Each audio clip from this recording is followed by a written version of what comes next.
தீயவை தீய பயத்தலால் தீயவை தீயினும் அஞ்சப்படும்.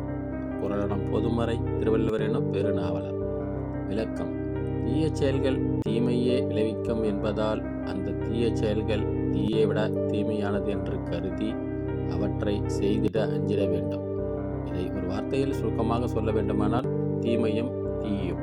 இதோ அடுத்து வருகின்ற ஒளிப்பதிவில் தீவினை அச்சம் பற்றி ஒரு எடுத்துக்காட்டுடன் வேடிக்கையாக காண்பிக்கப்படுகிறது. நேற்று ஒரு சின்ன பிரச்சனை. ஆமாம், பொம்பளை பிள்ளைய அடக்கூடமா இருக்கணும். எடுத்து பேசிச்சு கழுத்து மேலே ஒன்று வச்சேன். வீல்னு கட்டி ரூம்குள்ளே போயிடுச்சு. அடிச்சிட்டேன். ஆமாம், சரின்னு சரி. என்ன பிரச்சனை? உன் பக்கத்துக்கு பார்வதி இருக்கால, அவன் புருஷன் செத்துட்டான். செத்துட்டானா? எப்படி? நேற்று நைட் அவ கொண்டு இருக்கா. பொண்ணு இருக்காளா? ஏன்?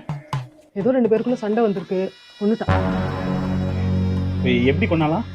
ஏதோ அம்மிக்கல் தூக்கி மண்டையில போட்டு கொண்டு இருக்கா. அம்மிக்கல்லாம் ஆன்லைன்ல அமேசான் மூலமா ஆர்டர் பண்ணி வர வச்சு கொண்டு இருக்கா. கடைக்கு வேலை போகணும்னு சொன்னேன், ஷாப்பிங் ஏதோ பண்ணணும். நேற்று நான் ஏதோ கை தெரியாம இப்படி திரும்பும்போது கை பட்டுச்சு மேலே. ஏதோ கோச்சிங் மேலே ஏதோ கோவம் இல்லைல்ல? மேடம், அமேசான்ல இருந்து பார்சல் வந்திருக்கு. அம்மி மிதிச்சாச்சு.